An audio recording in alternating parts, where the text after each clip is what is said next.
Espinoza.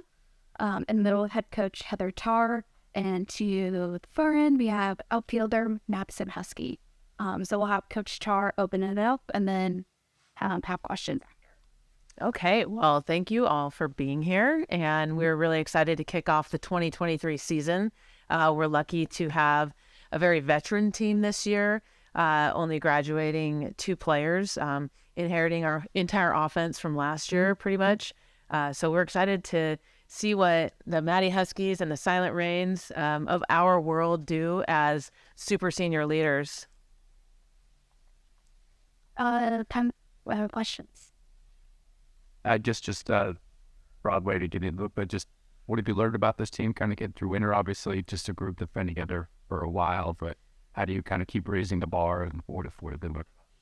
Well, this group is definitely, we know the personality of it, but we were lucky, I think, with the influx of freshmen and their personalities in combination with these guys, because it's a pretty exciting group. I mean, they're already exciting in and of itself, but with the freshman core, it's a pretty cool group. But I think what we're looking for in general is to see a kind of a brand new pitching staff, graduating Gabby Plain, of course. That's the elephant in the room. But, we've been a very dominant pitching staff for many, many years. I mean, for all these guys' experience. And I don't think we're going to take a step back, but it's just going to be a different way we go about it. So we have 4 arms this year that are very exciting.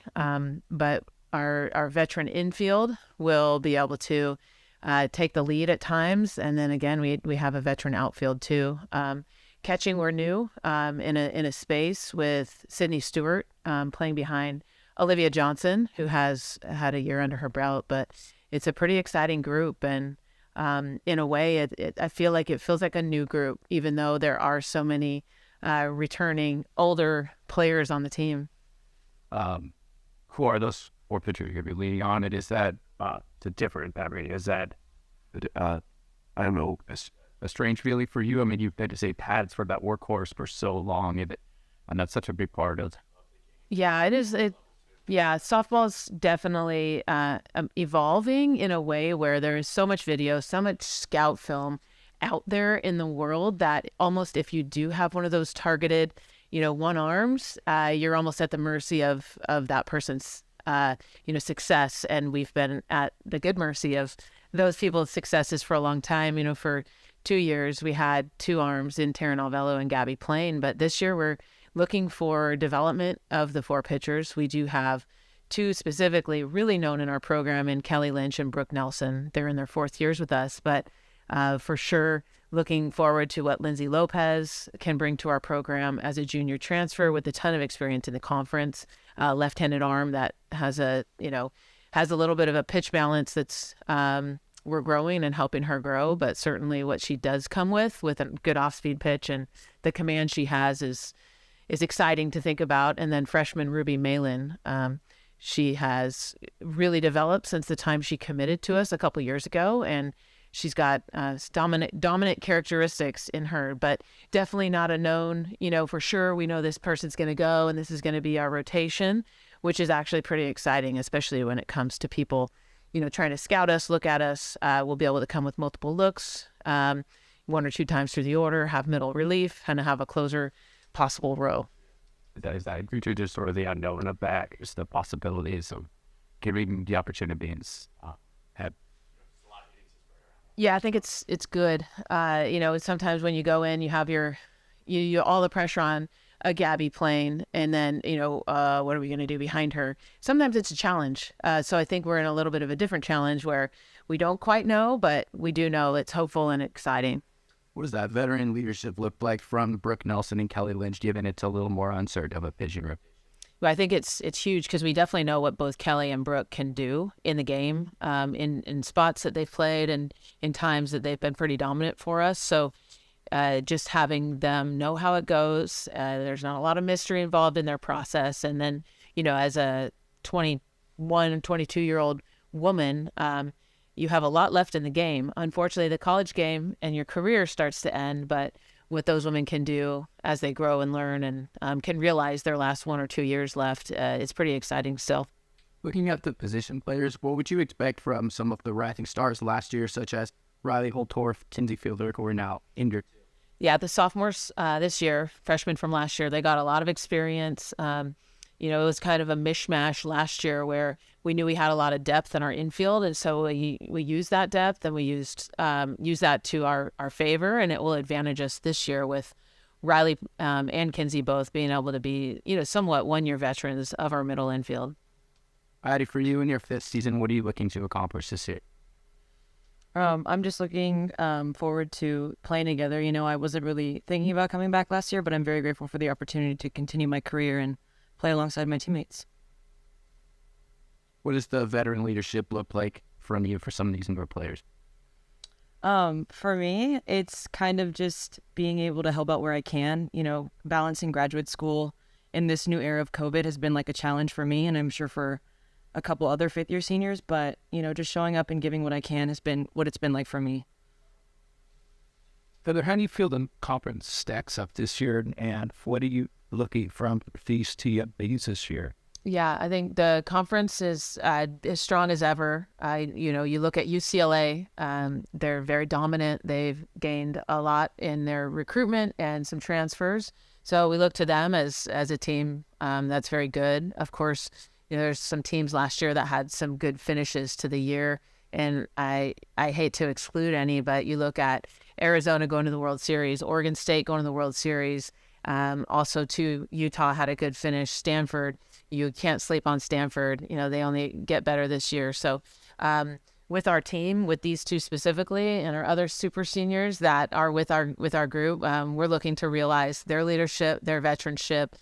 They came in at a time where we were on our 3rd World Series in a row, and they helped us get that 3rd World Series appearance, finishing 3rd that year in 2019. But definitely looking at all of them, SilentRain has just great leadership qualities in her. She's ready to take that on, being a big part of our infield, and then Madi being a big part of our outfield, being a big part of the middle of our order. And both these guys going through transitions, it's easy to be a senior because you're just, okay, I know how it goes. But when you're shot in the middle of your end of your career, you're going into grad school and your whole life's like, okay, what am I doing? And you feel so much older than the freshman.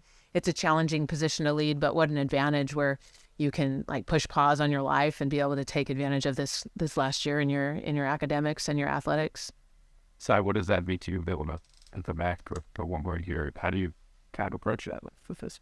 Yeah, as Coach Tarr said, being a grad student, kind of figuring out what you're going to do afterwards. I've been able to just stay where my feet are, I guess, and just worry about this season and leaving the program better than when I came in, and not really worrying too much about what I'm going to do afterwards, but knowing that it's going to work itself out, and I'm just here to have fun and play ball.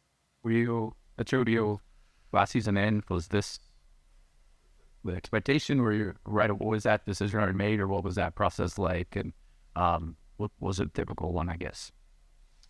For me, it was something that was fairly new. I didn't anticipate coming back, but I'm very grateful to be here. And just navigating that whole 5th-year space, and how Sai mentioned, learning about what's next. Like I've dived deep into that, so I'm kind of in 2 spaces, but I'm very excited to get season rolling. Yeah, same thing. I just love playing softball, so I was like, if I can play one more year, I'm gonna come back. So The different view, obviously, just Yeah, it was kind of a domino effect. When you graduate players, it's hard to replace players that you graduate, and so to not have to find a way to replace these two specifically, Sammy Reynolds and Megan Vandergrift, the other two that are in their same class, was nice, and we're just super lucky. But we didn't know, and sometimes it's a challenging ask because sometimes the financial pieces are still in flux. You don't quite know what you have, or you've already committed the monies or what have you to the freshmen. And so for these guys to ultimately give up the next stage of their life to be able to do this, it means a lot, because it would have been easy for both of them to ride off into the sunset, move it along, but they made a lot of personal sacrifices to come back here and do this thing again. what does it mean to be able to back kind of? Yeah, to have someone like Bailey Klingler back in the program is amazing, for one. Just what she brings as a softball player, but Also, too, we would have only had her for 3 years in a traditional non-COVID type year because or season because she came from transferring from Texas A&M. So it's great to actually have a player for the full 4 years of a collegiate experience, and just to continue to help people like her develop into the player and to the woman that she's ultimately going to be. It's nice to have some more time. What's the next step for her? Obviously, the adjustments that opposing pitchers going to make for her. Is that fun? Build challenge for her to stay. Yeah, Bailey's a thinker. She's a definite student of the game. Instinctively does a lot of things that you don't quite, you might not be able to see. You're like, oh, she's just really good. Well, this is why she's really good. She has this and she does this. But just for her, I think above all, she's done a lot of the things that a player would want to do in their career. But I think, maybe speaking for these two, you want to go to the College World Series. You want to win a national championship, and all those individual accolades are amazing, not taking any of those away. But what's more important than getting your team on your back and taking them to OKC? I can't think of anything more important than that. Coach, last year the schedule started off with a complete gauntlet, and this year somewhat similar with Duke and Oklahoma. How beneficial it is, do you think, to have those tests early in the season? Well, our program needs that. We've built the program in those ways for years. I mean, even as a student athlete, I remember going through that. But it's anytime, anywhere, anyone. Let's go. We need it. We need the RPA to be developed and to be built during the first 4 weeks of the season. This year's a little different schedule-wise. It's new for them. It's a whole new era because one, we've got a lot of fifth years playing, but two, it's the first year ever of the Pac-12 softball tournament. So that cuts our front of our season off by a week because the Pac-12 season has to start 1 week sooner.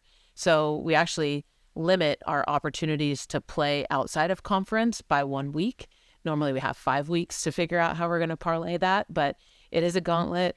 We do enjoy it. I think players come here because they know they're going to play a tough schedule, not only in the conference, but out of conference. Madi has to run, but Coach Tarr and fires, so they had to mow it. The cuts also so that the red off. Okay, there's a. What was talking about Kelly kind of got us getting that opportunity now to essentially we have the ins and all that. So how is she for his dad or does her? Yeah, I think the potential for Kelly Lynch is limitless. I think she came in with, unfair, whatever. A lot of people don't know what that's like to be on the cover of Sports Illustrated, coming into a program that has a lot of history and expectations. So I think she's really grown a lot as a person. She had an injury last year that she had to have finger surgery at the end of the season prior, and having it surgery to a finger and your dominant pitching finger is a challenge. So I think she probably went into that unknowing of what would happen last year, not very intentionally going about her business. Nothing against her, but it just was a challenge. And so letting her have an extra, year under her belt with the injury behind her is going to be huge for her. Not just physically, but mentally, emotionally, figuring out really who she is as a competitor. I'm excited for her. Used to start. TBD. Yeah, we have a couple things to consider. We play 4 days in a row. First game, it's a little early. It's for us, it's the Egg McMuffin game, maybe one of the first games of the entire season as it being the open day, but we'll figure it out probably, sooner than later, but we have a good idea. But this group could be a pitch by committee too. So, no matter who gets the start, it could be, more so like who's the next and who's the next. Good question. I didn't expect to tell. But you mentioned some of the freshmen under anyone who has a chance to contribute her. Yeah, I think, the whole class in and of itself. And, it's troublesome when you do hang on to the fifth-year seniors, you possibly stunt, some of the maturation and the growth of the young ones. But without doing that, we definitely see Sydney Stewart playing, the catching position quite a bit. And then, of course, Lana Johnson from Mississippi. She's a middle infielder that can also play elsewhere. So she slates in there. Brooklyn Carter's an outfielder for us with some speed. So we look forward to using her, in the outfield, but also in an offensive role, possible pinch runner, possible defensive replacement.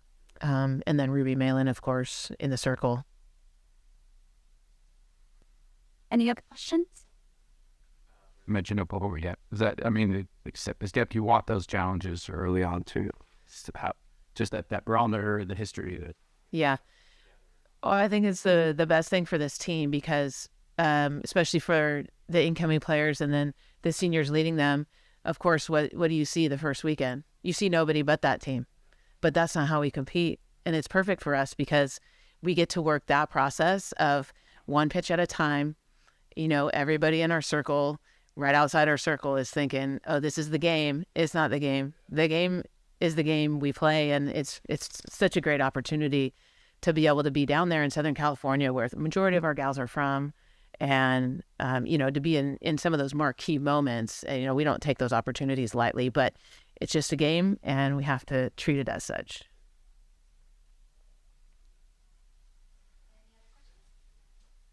All right. Thanks. Thanks, guys.